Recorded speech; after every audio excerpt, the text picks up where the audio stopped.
Seguimos acá. Vamos a hablar la parte de los pensamientos. Aquí tenemos los pensamientos recurrentes, porque nos referimos a esas frases nucleares que les acabo de repetir, y las hacemos inconscientemente. No, yo no puedo. Es una frase muy, que inclusive ya se volvió, es un dicho, ¿no? Loro viejo no aprende a hablar. Eso es falso. Y esta la vamos a explicar por qué no es así. Nosotros los humanos, tal vez eso pasa en los loros, no sé, la verdad desconozco, pero en los humanos no pasa así. Nosotros sí podemos aprender. Eso es una creencia limitante y se volvió un dicho popular. Y todos nos creemos que el loro viejo no aprende a hablar. O el árbol que nace torcido más se endereza. No es así.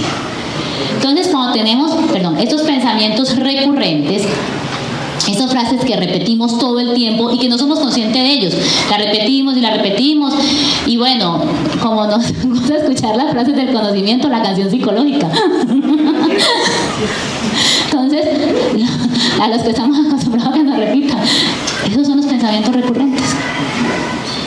Vamos a hablar un poquito del cortisol y abro aquí un paréntesis para seguir explicando, porque estos pensamientos me van a llevar a tomar decisiones, esa emoción me va a llevar a actuar, a vivir mis experiencias y a tener los sentimientos, y vuelvo al mismo bucle. Pienso, actúo, pero es que se me repite lo mismo toda la vida. Toda la vida me ha pasado lo mismo. Empiezo un proyecto, un negocio, me quiebro. Empiezo una relación de pareja, no funciona. ¿Por qué no salimos de esto? Entonces vamos a hablar un poquito acerca de este cortisol, ya que hablamos allá de los genes receptores del cortisol, como para no dejar eso ahí. El cortisol es una hormona que producen nuestras glándulas suprarrenales. Se llaman así porque están arribita de los riñones. Por acá son unas glándulas chiquiticas. Y ellas generan este cortisol. El cortisol es bueno, pero hay que saberlo usar, como todo en la vida. ¿Qué pasa? Él genera cortisol y adrenalina. ¿En qué sentido es bueno? El cortisol está hecho para yo poder huir y defenderme en momentos de peligro. Recuerdo cuando era niña, me encanta ver los ejemplos de mi vida y de lo que uno ve, porque eso es lo que nos da el aprendizaje de vida. Se quemó el contador de la casa y 2 horas más tarde llega una familiar de mi papá, una señora, 2 horas antes, perdón, había llegado una familiar de mi papá, una tía abuela de mi papá muy mayor, no sé qué edad tenía, pero en mi infancia la recuerdo que era muy muy viejita, y se iba a subir el escalón y casi que entre dos la tuvieron que subir, un escaloncito así, casi que entre 2 personas para poder ella avanzar ese escalón y llegar a la sillita. Cuando se quemó ese contador, se fue la luz, no vimos nada, era de noche. Todos corrimos, unos fueron para el vecino, y había una reja que podía ser de la altura más o menos donde llega esa línea negra de ahí, un poquito, porque 80 centímetros, eso no llegaba a 20, 30 centímetros. Cuando prendieron velas, en entonces no había celular, prendieron las velas buscando a la abuela, a los niños, todos, bueno, ya la tía abuela se había volado esa reja sola. Ella no se inventa su limitación. ¿Cómo lo hizo? Gracias a este cortisol. Ella necesitaba defenderse, ella necesitaba protegerse, no quedar quemada de ese humara, de ese poco de candela que echó eso. Entonces, ¿qué hizo el cortisol ahí? Le activó sus músculos, le fortaleció, la hizo levantarse y salió a la otra reja del otro lado. Todos nos reímos cuando la vimos allá, pero ¿cómo fue eso posible? Si ella casi ni se mueve. El cortisol. Entonces vean que es bueno. Pero ya vamos a explicar qué es lo que pasa con nosotros y este cortisol donde ya no es tan bueno. Pero estos son, y en esos momentos de angustia y de estrés es donde tenemos que saber usar el cortisol. Entonces, ¿qué pasa con los pensamientos? Nuestros pensamientos van a regular nuestra epigenética. ¿Mediante qué? Mediante estas sustancias químicas, mediante lo que pensamos, mediante lo que sentimos, mediante nuestras acciones, y llegan allá a nuestras células. Y hay unos genes que reciben que son receptores de estas sustancias. Y por eso es que las podemos modificar.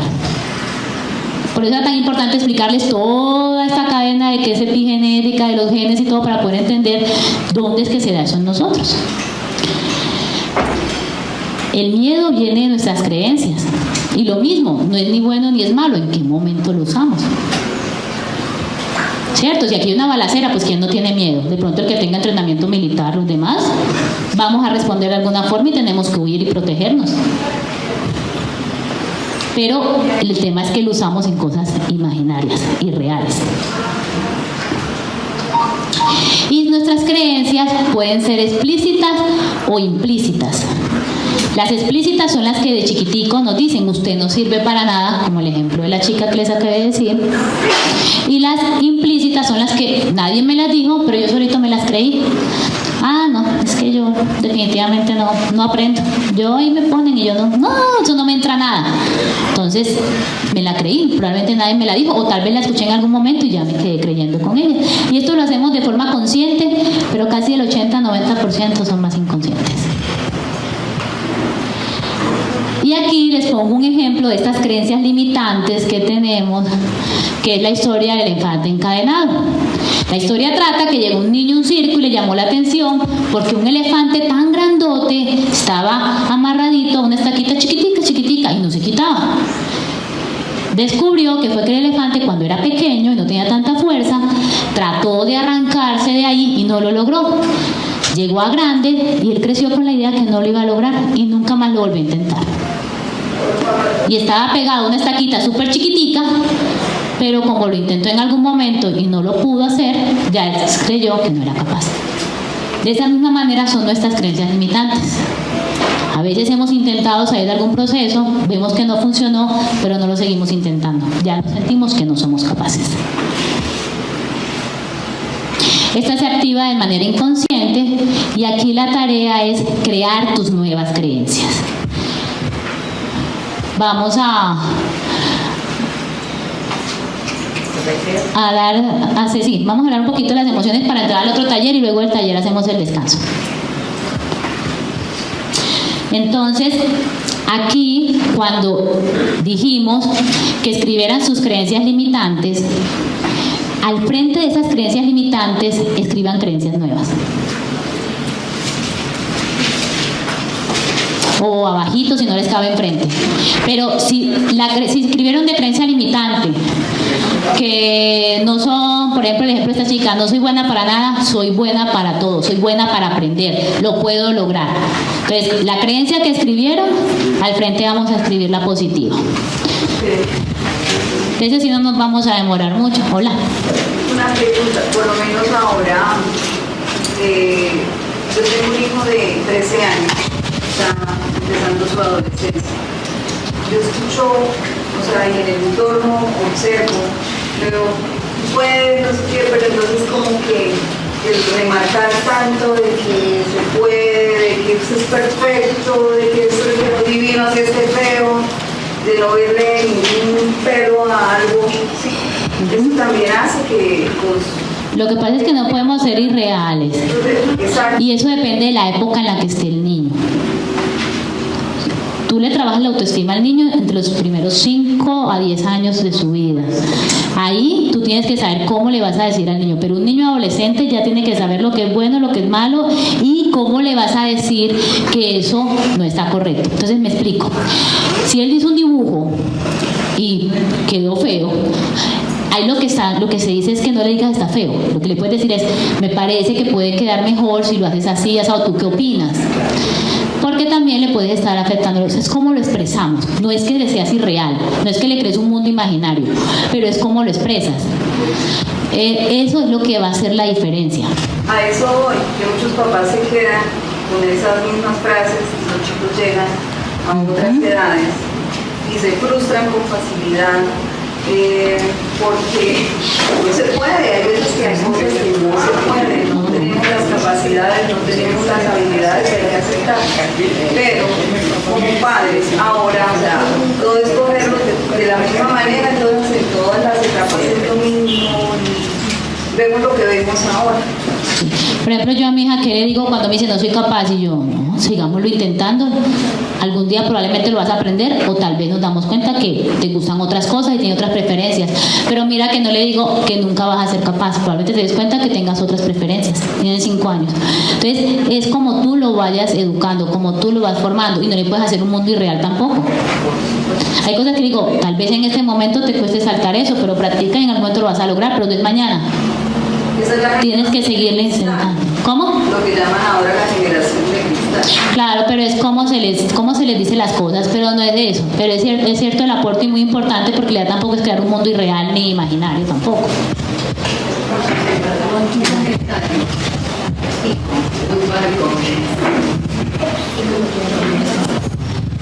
Muchas gracias por todas las reflexiones que nos has llevado a hacer. Me parece muy interesante ese texto de la biología de las creencias.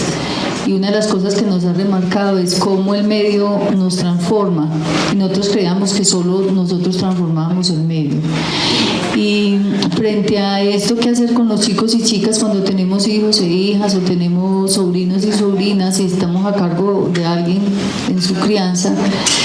Yo creo que lo primero es nosotros y nosotras empezar a pensarlo, ¿no es cierto? Creo que de las cosas duras es crear a alguien, ayudar en esa crianza, y es empezar a revisarlo o continuar la revisión con ello. Entonces creo que lo primero, que la invitación que nos estás haciendo mucho y nos lo ha hecho muchas veces el maestro y otros compañeros que vienen desde las ciencias ayudándonos a entender esto, es revisar nuestras creencias, ¿cierto? Y para concluir, hay creencias limitantes y hay creencias potencializadoras.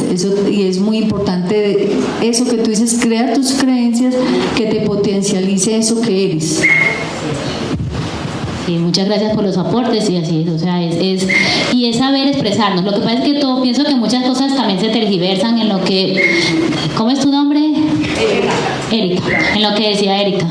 Se tergiversa. Cuando hablamos de actúe y piense más positivo, creemos que es que tenemos que volver las cosas irreales. Es cómo lo expresamos, cómo lo decimos.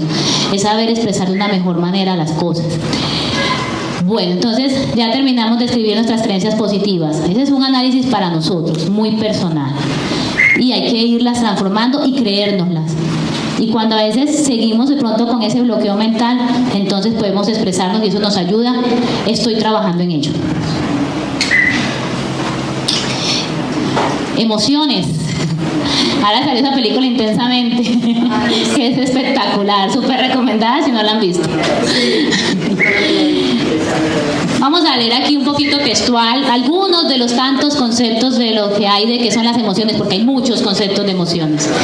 Una emoción es un estado mental que surge espontáneamente, es una sensación o estado afectivo que experimentamos acompañado de una reacción subjetiva al ambiente, acompañada de cambios orgánicos, fisiológicos, es decir, que afectan mi salud, endocrinológicos, de origen innatos, pero influido por la experiencia. No es un esfuerzo consciente. Múltiples emociones, aquí hay unas cuantas, pero muchas emociones. Y aquí algo para reflexionar es que si tenemos durante un minuto continuo pensamientos negativos, vamos a disminuir nuestro sistema inmune, o sea, nuestro sistema de defensa. Lo que me protege a mí de las gripas, pues que me da gripa todo el tiempo, vea, mantengo más gripa que me dan 2 gripas al año y cada gripa me dura 6 meses. Entonces, aquí está. Entonces comencemos a practicar estos pensamientos positivos. Y aquí les pongo un ejemplo que ya nos adelantamos un poquito a esta parte de la práctica, y es muy frecuente que hoy en día se escuche, ay, es que el niño tiene déficit de atención y de aprendizaje. Ay, es que el niño se ha vuelto una cosa, yo creo que cuando no sabemos qué hacer con los niños, ese es el diagnóstico, tiene déficit de atención. Y con hiperactividad. Y con hiperactividad. El profesor no quiere ni que se muevan ni que se quede. Y de pronto si habrán niños que tengan un déficit de atención, pero realmente lo que hay es una forma de aprender diferente. Entonces, nuestra educación es igual para todo el mundo. Algo parecido a lo que yo estoy haciendo aquí para todos, tienen que como... Pero es que nuestra educación Es así, para todos por igual.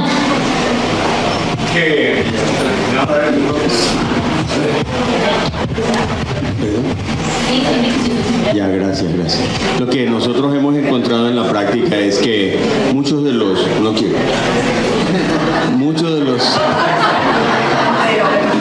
esta es mi creencia limitante, te presento.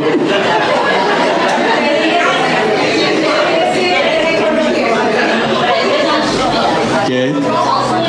Sí, son mías, tranquilo. A ver, bueno, pero es limitante ya.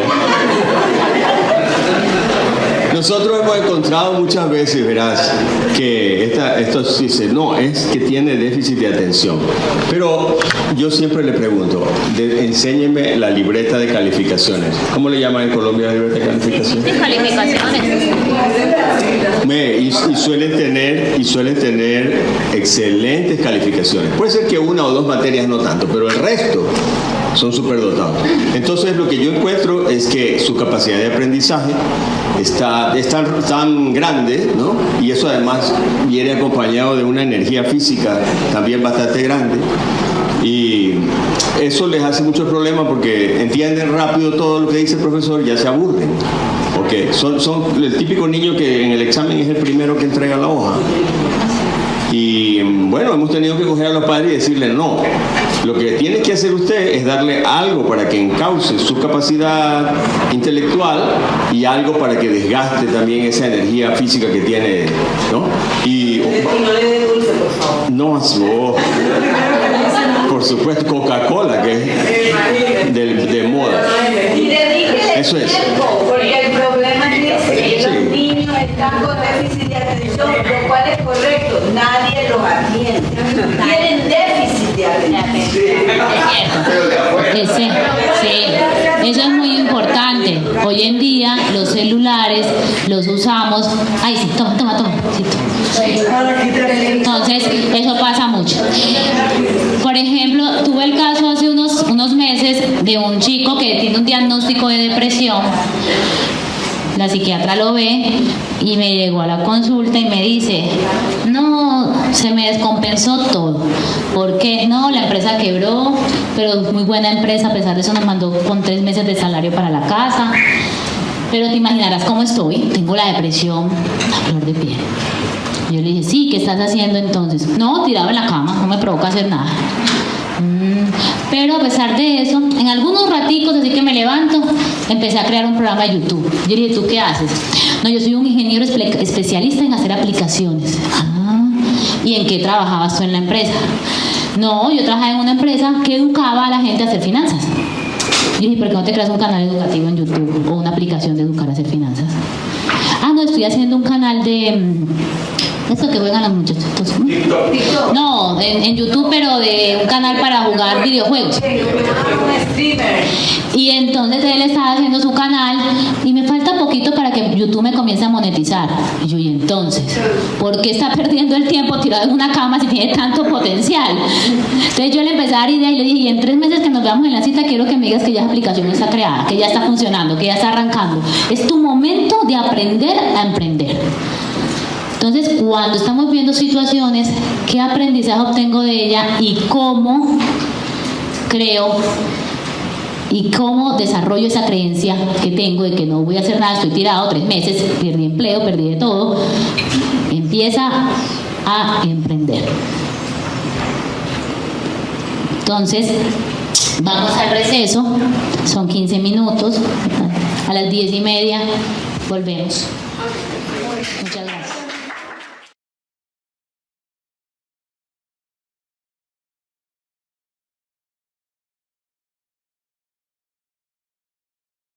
Podemos tener aproximadamente entre 70.000 a 70.000 pensamientos.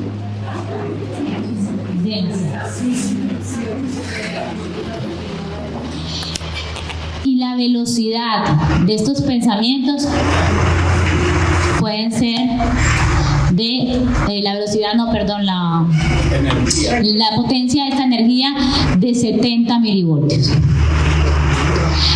Nuestros pensamientos van a transmitir esa energía por ondas.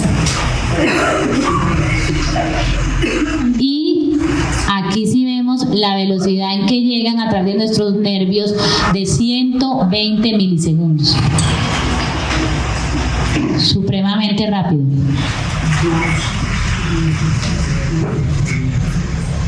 ¿Qué pasa con esta emoción y esta energía? Lo siguiente, bueno, aquí voy a hacer un paréntesis antes de hablarles de qué pasa con esta emoción y esta energía en nuestro cuerpo, y es esta parte de lo que es fantasía y realidad, para llegar a entender qué pasa en nuestros cuerpos con estos pensamientos y estas ondas. Tuve el caso de una chica joven, como de 28 años, que yo la consulta y me dice, vengo para un chequeo, pero últimamente he estado muy estresada. Eso fue hace 2 años, cuando quedaron acá las elecciones de nuestro país. Y yo le decía, ¿qué te tiene estresada? El presidente que quedó. ¿Y por qué? Si apenas quedó.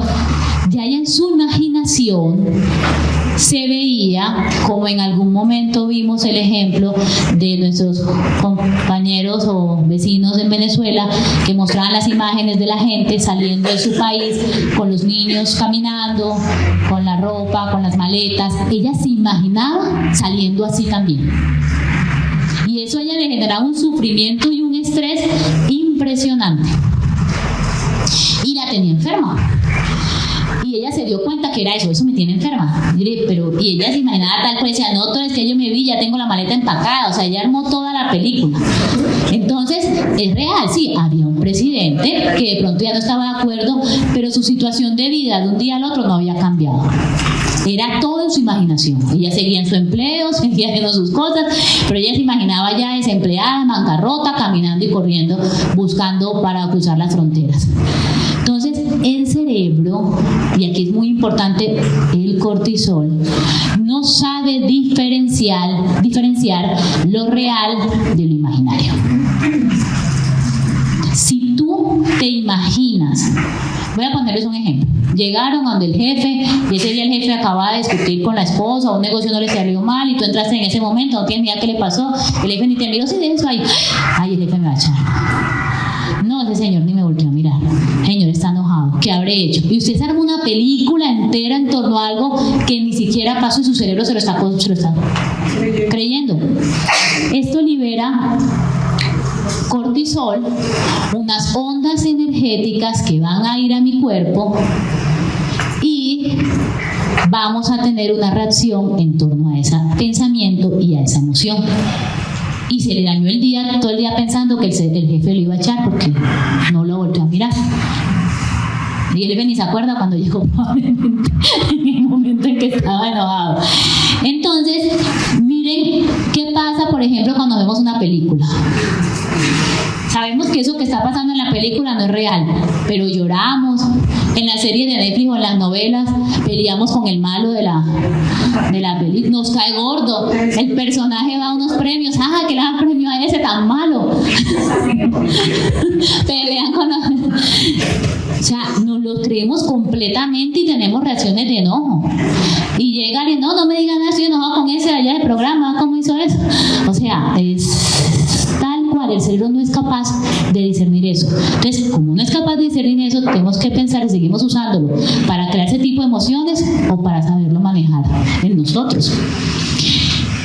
Tengo el caso de una paciente que venía con unas crisis asmáticas de urgencias muy severas, pero muy severas. O sea, llegaba, no la intubábamos pues de milagro, pero llegaba impresionante. Hasta que un día le dije, venga, ¿usted qué le asfixia en su vida? Nada, doctora, yo vivo en el campo, tranquila. Mi esposo, como trabajaba para el municipio, hasta pensioncita tenemos. No, tranquilo, no me lo diga. Vaya y piénselo, pero usted algo la está asfixiando en su vida. Cuando vuelve a la consulta, ya no fue por urgencias, me dijo, ya sé qué fue. Yo me sentí ahogada por el nido vacío. El nido vacío es cuando los hijos ya parten a sus casas, a su vez en su vida, se van de las casas. Soy consciente que mis hijos están bien, soy consciente que es parte de la vida, pero a mí me ahogaba y me asfixiaba no tenerlos ahí, a pesar de que ella en teoría lo tenía clara. Cuando ella comprendió su asma, yo no la volví a ver en urgencias. Iba por sus inhaladores cada 3 meses, a una cita normal, pero no la volví a ver más por urgencias. Entonces, mire cómo resolver y comprender situaciones. Con el ejemplo de lo que Martín ahorita me estaba contando cómo resolver, de dónde provienen las cosas puede mejorar. Tuve el caso de una paciente con amigdalitis, por ejemplo, y ella llegaba, no, es que yo cada vez que tengo un disgusto con alguien y de pronto no puedo decirle lo que quiero decirle, le da la amigdalitis. Entonces, ¿cómo esas emociones que dejamos ahí represadas, esas ondas energéticas, van a mis células y me generan enfermedades? ¿Cómo serán los pensamientos recurrentes?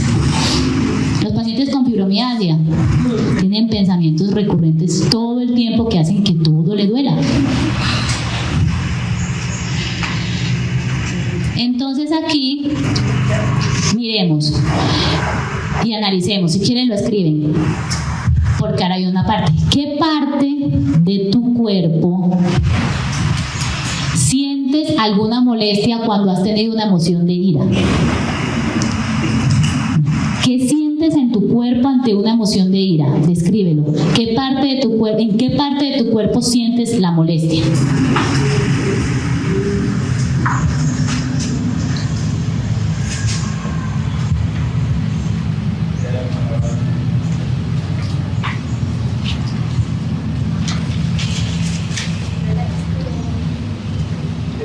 ¿Listo?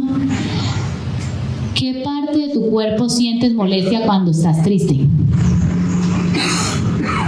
¿Qué han sentido en su cuerpo cuando están tristes?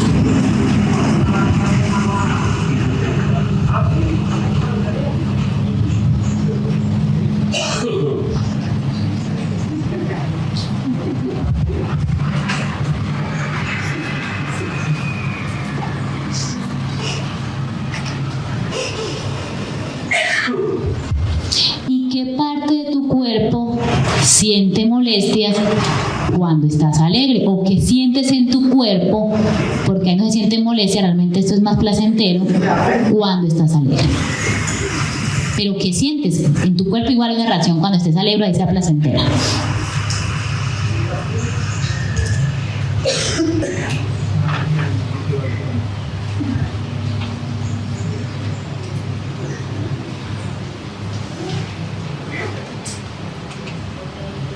Resulta que algunos científicos se pusieron a hacer estudios e hicieron con imágenes y encontraron e hicieron también por medio de encuestas qué partes de los cuerpos del cuerpo se sentían más afectados según las emociones.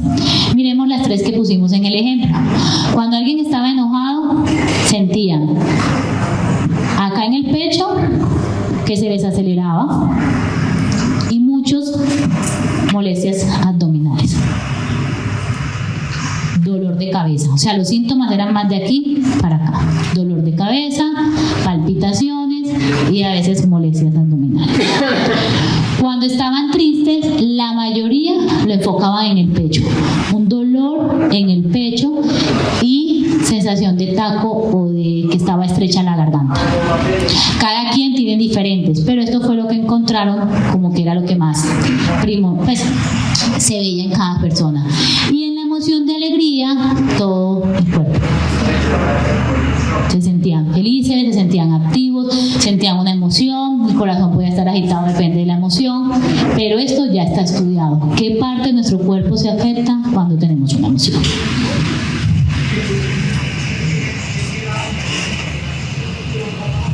Entonces, hablamos de los pensamientos, hablamos de las emociones y ahora hablemos de la actitud. Entonces, los pensamientos son el lenguaje del cerebro, las emociones de nuestro cuerpo y la actitud va a ser, según cómo te comportes frente a las otras dos, así será tu vida.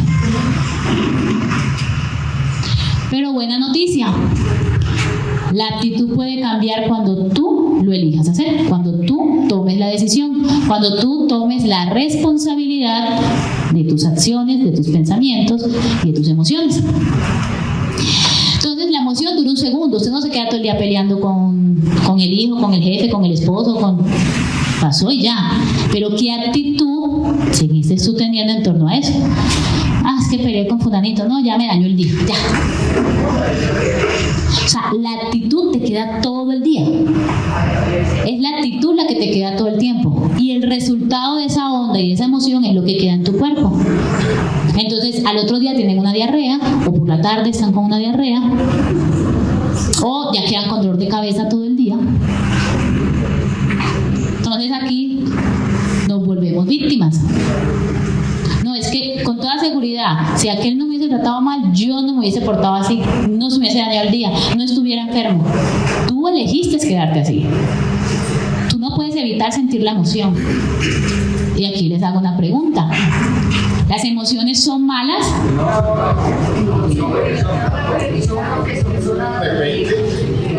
Son emociones. Las vamos a sentir, las vamos a tener.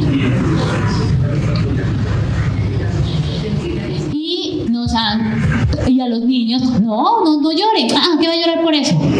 Les suprimimos las emociones. Se las atascamos. No estés triste. No demuestres, no. Hay que saber cómo libero esa emoción y qué actitud tengo en torno a la emoción. Pero es muy común, no llore, usted es bobo, usted es boba, que va a llorar, usted es varón, no llore. Le suprimimos las emociones a los niños. A los niños hay que enseñarles que las emociones existen. Y aquí les pongo un ejemplo de mi hija. Cuando estaba más pequeña, como 3 años, me dijo: mamá, es que yo no voy a llorar porque yo he visto que a ti no te gusta que yo me ponga triste. Y yo no lo quería enseñar. Y yo, no, mi amor, llora. Si quieres llorar, llora. Ven, yo te abrazo. Tú puedes llorar lo que tú necesites llorar. Lo que es que también es en qué momento vamos a asociar la emoción y cuánto tiempo te va a durar la actitud, ¿cierto? Frente a ella. Pero eso no quiere decir que yo no te quiera ver triste. Y los hijos crecen creyendo que nosotros nunca queremos verlos tristes. Y es cierto, nos quiere verlos felices, pero no de esa forma. Ellos tienen que aprender a afrontar sus emociones. Tienen que aprender a... Y eso que mi hija me hizo reflexionar. Y yo, ¿cómo le estoy dando yo a mi hija entonces el mensaje? Entonces, igual pasa con nosotros. Tenemos que aprender a reconocer la emoción. Yo tengo un grupo de niños y un grupito de niños y hay 2 hermanitos. Resulta que el más pequeño se cayó y el más grande le dijo, el niño empezó a llorar. Dijo: no lloren, que los hombres no lloran. ¿Quién? Y el niño pues se quedó llorando y eso, el otro lo gritaba, ¿no? Yo no dije nada, porque son hermanitos, yo lo dejé. Al siguiente sábado les hice una actividad de la familia y los puse a dibujar a la familia y lo que primero dibujó fue el papá, el mayorcito, ¿no? El que corrigió al pequeñito. Y le dije: ¿y usted por qué dibujó primero a su papá? Y se agachó. Y, o sea, él retenía y se puso todo como rojo y a la vez se estaba poniendo como más morenito. Y le dije: ¿qué pasa? ¿Por qué está así? No hablaba, pero usted quiere llorar. Pero no lloraba porque le decía al hermanito que los hombres no lloraban. Y entonces le dije: papito, los hombres sí lloran. Le dije: si usted tiene... ¿Y por qué llora? Que no, mi papá se fue y estamos solos. Y le dije: llore, que los hombres también lloran. Porque hombres y mujeres sufrimos y si hay la necesidad de llorar, llore. El niño lloró, se desahogó. Bueno, y ahí le hablé lo que tenía que decirle. Exacto, son creencias que se les da, se les brinda y no los enseñamos a explorar sus emociones. Y es cierto que hay emociones que son más placenteras que otras. Entonces aquí les pongo un cuadro. Este es el nivel de energía que da una emoción. Cuando la emoción eleva el nivel de energía, cuando lo baja, cuando es displacentera y cuando es placentera. Entonces acá tenemos la tristeza. Generalmente baja la energía. Cuando estamos tristes nos sentimos más bajoneados, valga la redundancia, y 0 placer. Está bajito esa sensación de placer. Cuando estamos enojados, la energía se aumenta. ¡Ay! Ahora quién puede gritar, pero no es placentera. Y no es buen momento para hablar ni tomar decisiones. Estamos irritables. Cuando estamos alegres, la energía sube. Es una emoción placentera y es un buen momento para crear. Cuando Cuando estamos en calma suele ser algo más neutro, inclusive la energía puede bajar un poco por el momento de tranquilidad, pero es un buen momento de placer y tomar decisiones. Entonces, hay emociones más placenteras que otras, pero realmente no son malas. ¿Qué pasa entonces? Ya lo hablamos, cuando suprimimos la emoción se atasca en nuestro organismo, nos lleva a sentir dolor, molestias, enfermedades psicológicas, enfermedades físicas, porque esa emoción queda ahí retenida. Yo digo, ¿a quién no les ha pasado que después de un momento de ira quedan con dolor de cabeza, o quedan débiles, o les da diarrea? Depende en qué sitio se expresa su emoción. Y aquí vamos a hablar algo muy interesante, que es la coherencia emocional.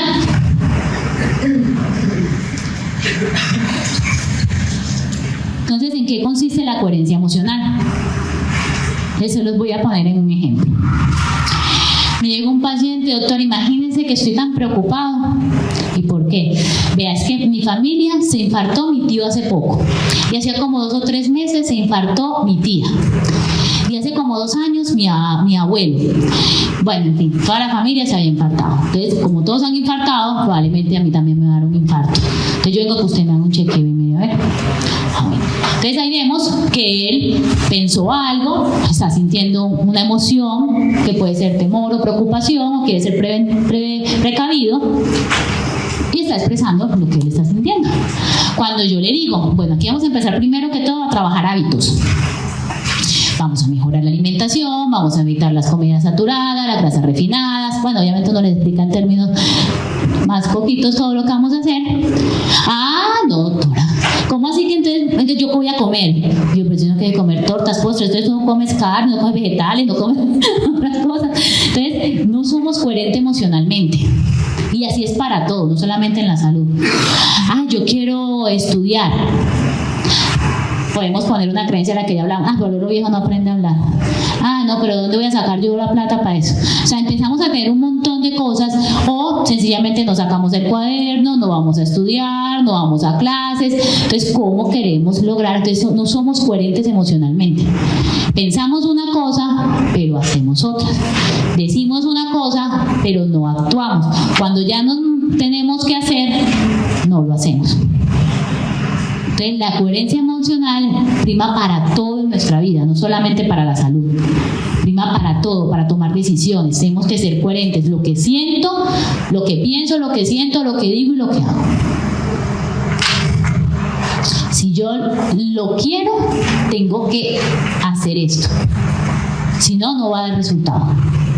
No se va a lograr, no se va a obtener. Y vamos a empezar entonces a ver técnicas de cómo puedo ir trabajando todo esto que hemos ido hablando, de estas creencias limitantes, de estos pensamientos, cómo fortalezco mi coherencia emocional, cómo borro las cicatrices emocionales en mi ADN.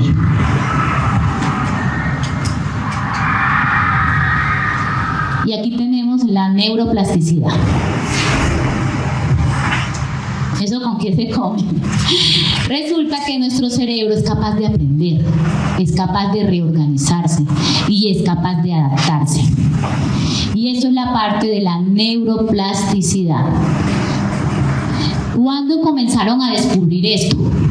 Cuando las personas tienen infartos en el cerebro, cuando se hacen los ataques cerebrales, como lo conocemos, o la enfermedad cerebrovascular, que medio cuerpo les deja de funcionar, se encontró que muchas personas, o sea, las neuronas que ya quedaron muertas, pues como todo lo que se muere ya, pero el cerebro es capaz de adaptarse, de regenerarse y de recuperarse. Y ahí empezaron a observar la importancia de la neuroplasticidad. Y así es como vemos que muchas personas con un ataque cerebral o se quedan postrados o se levantan. Por esto. Las neuronas forman redes y se vuelven a regenerar. Entonces, si una persona que tuvo un ataque cerebral donde se le murieron neuronas pudo aprender nuevamente, pudo regenerar neuronas y pudo crear neuronas nuevas, ¿por qué el oro viejo no aprende a hablar? Porque yo no puedo aprender, porque yo no puedo leer, porque yo no puedo mejorar mis pensamientos, porque yo no puedo mejorar mis creencias limitantes. antes, sí puedo. Joe Spencer tiene una evidencia de vida muy importante y él habla mucho sobre esto. Él es una persona, ahora es un investigador, pero en algún tiempo de su vida él tuvo un accidente que quedó con una lesión de la médula es la que nos permite movernos, y él logró recuperar mediante la neuroplasticidad y la meditación Joe Spencer. Joe Dispenza. Y él habla mucho sobre esto y tiene investigaciones y ha creado grupos y es una persona muy reconocida porque él habla de cómo poder recuperar nuestras mismas estructuras. Entonces la idea es que seamos escultores de nuestro propio cerebro. Entonces, ¿cómo la desarrollamos? Se desarrolla a través de la formación y fortalecimiento de conexiones neuronales, es decir, las neuronas, que son las que emiten, se van uniendo y se van formando nuevas conexiones, y lo hacemos mediante experiencias y aprendizajes. Entonces, hay que leer, hay que aprender cosas nuevas, hay que buscar cosas nuevas. Si nos quedamos en lo mismo, no vamos a progresar. Si nos quedamos en las mismas rutinas día tras día, no vamos a avanzar, no vamos a aprender cosas nuevas. ¿Cómo fortalecemos esas conexiones? Cuando repito estos pensamientos positivos. Pero ¿qué pasa si yo todo el día digo la misma canción psicológica? La dejo igual, fortalezco esa y no la nueva. Cuando elimino conexiones innecesarias, y bueno, ya esto es en caso de recuperación de lesiones ya mayores, como les hablaba del caso de Joe o de los pacientes con enfermedad cerebrovascular. Entonces, vamos a educar el cerebro. Es importante tener en cuenta que el cerebro como tal no olvida, pero tenemos que sustituirle ese pensamiento. Por eso es que les he hecho tanto la práctica de que ahora cambiemos esa creencia, ahora busquemos pensamientos positivos. En la medida en que yo voy fortaleciendo ese pensamiento positivo, voy sustituyendo, o esa creencia nueva, voy sustituyendo esa creencia limitante. Habrá un momento en que las dos estén a la par, pero luego entre yo más la fortalezco y me la repito y me la creo, va creciendo. ¿Y por qué va creciendo? Por el propósito y la intención que tenga. Según sea mi propósito, según sea mi intención, yo voy a lograr fortalecer esa, y ahí voy a tener coherencia emocional. Entonces aquí tenemos que empezar a cultivar nuestros hábitos y nuestros pensamientos para sustituir esos anteriores que tenía. Entonces tenemos una tarea para empezar a corregir estas marcaciones epigenéticas, y se ha encontrado que las personas que fomentan el optimismo son más felices. Ahora hablemos de la resiliencia. La resiliencia es la capacidad que tenemos para sobrevivir y evolucionar. Tenemos una resiliencia para sobrevivir o una resiliencia evolutiva. La segunda es la que me va a permitir trascender. La primera me quedo ahí, pues sigo viviendo, pero como se puede. En la segunda evoluciono, progreso. Entonces aquí vamos a hablar de la resiliencia basada en los hechos y vamos a hablar del cambio del lenguaje y el por qué. Entonces es importante cambiar en nuestro término error o equivocación, que era lo que yo les decía, no es crear irrealidad. Pero cuando yo hablo, es que cometí un error, es que me equivoqué, entonces tú dirás, pero es que lo estás aceptando. Pero si yo cambio la palabra error por equivocación, ¿qué sienten cuando yo y equivocación por responsabilidad? Perdón, por aprendizaje. Cuando yo digo, es que me equivoqué, es que me cometí un error, ¿qué sienten? Tristeza, pena. Cuando yo digo, aprendí de eso que viví, ¿qué se siente? Entonces, obviamente tú sabes que eso que ocurrió no está correcto, pero si tú lo usas como un aprendizaje, van a decir, eso que pasó no fue mi intención, pero aprendí de él. Ya en una próxima sé cómo lo voy a hacer para hacerlo mejor. Entonces tú no estás evadiendo, tú no estás quitándole a esa persona que lo que hizo no está bien, pero si tú hablas de que aprende de esto que ocurrió, vas a sentir más alivio en ti. Entonces, el aprendizaje es una fortaleza. Cuando hablamos de error y de fracaso y de equivocación, nos sentimos fracasados. La palabra sufrimiento. Culturalmente y en algunas religiones, sufrir es bueno. Es que el que sufre, es que hay que sufrir, es que vamos a darnos golpes para poder llegar al reino de los cielos. La palabra sufrimiento genera dolor, no te deja evolucionar, no te deja aprender. Pero si tú hablas, es que ese momento fue un momento de adversidad, realmente no es más que eso, es un momento de adversidad que puede generarme un dolor, que puede generarme. Pero si yo digo, no, es que yo vivo sufriendo, mi vida es de sufrimiento, sigo siendo víctima y nunca voy a evolucionar. Pero si yo digo, lo que tengo es un momento de adversidad, sé que hay esperanza de que ese momento pase, y todo pasa en la vida, todo pasa. Nada se queda ahí. Pero si tu actitud no cambia, va a quedarse ahí. Hasta nosotros pasamos. Todos pasamos, todo. Entonces, si cambiamos la palabra sufrimiento por adversidad, ¿qué sentimos? No más culpa. Perdón, discúlpeme. No, hable de responsabilidad. No fue mi intención que esto quedara así, pero asumo la responsabilidad de esto. Va a ser mejor la próxima vez. Pero, discúlpeme, qué pena, y quedó hasta ahí. Pero si yo lo asumo como una responsabilidad, creo que todo me abandero frente a las cosas y lo voy a poder resolver y superar. Pero es una culpa, lo dejo ahí. Entonces tenemos que cambiar esos términos sin dejar de asumir la responsabilidad de mis acciones. Entonces, aprendí de lo ocurrido, es un momento adverso, soy responsable de mis acciones. Y tenemos las 4P de la resiliencia evolutiva. ¿Cómo trasciendo algo? ¿Cómo evoluciono? Entonces ya tenemos las bases de aprendo, momento adverso y responsabilidad de mis acciones. Permeabilidad. Cuando algo está permeable es que si pasa o no, ¿cierto? Entonces, impermeable no pasa, permeable pasa. Entonces, ¿hasta dónde llego yo? ¿O hasta dónde permito yo que algo me siga torturando toda mi vida? Esa es la primera P, permeabilidad. ¿Qué tan permeable soy yo ante un momento adverso? Hay personas que dicen, es que eso me tocó hasta el alma. ¿Cómo permitimos que algo nos toque el alma? Y así lo decimos, así lo hemos escuchado. Me tocó el alma. Entonces, ¿dónde está la permeabilidad? Eso te lesiona.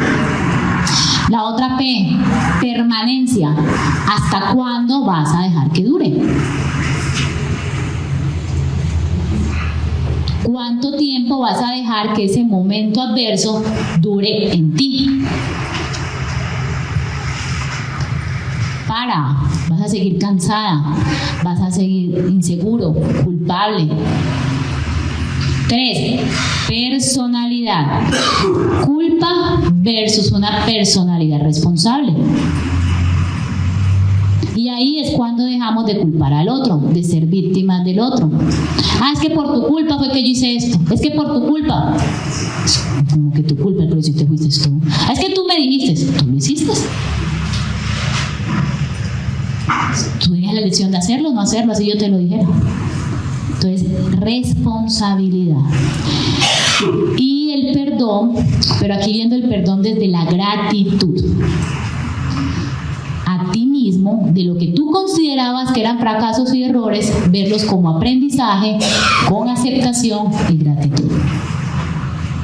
Y así podemos progresar. Es una de las formas, dicen muchas. Pero es una de las formas y una de las herramientas que les puedo traer hoy para que comencemos a evolucionar.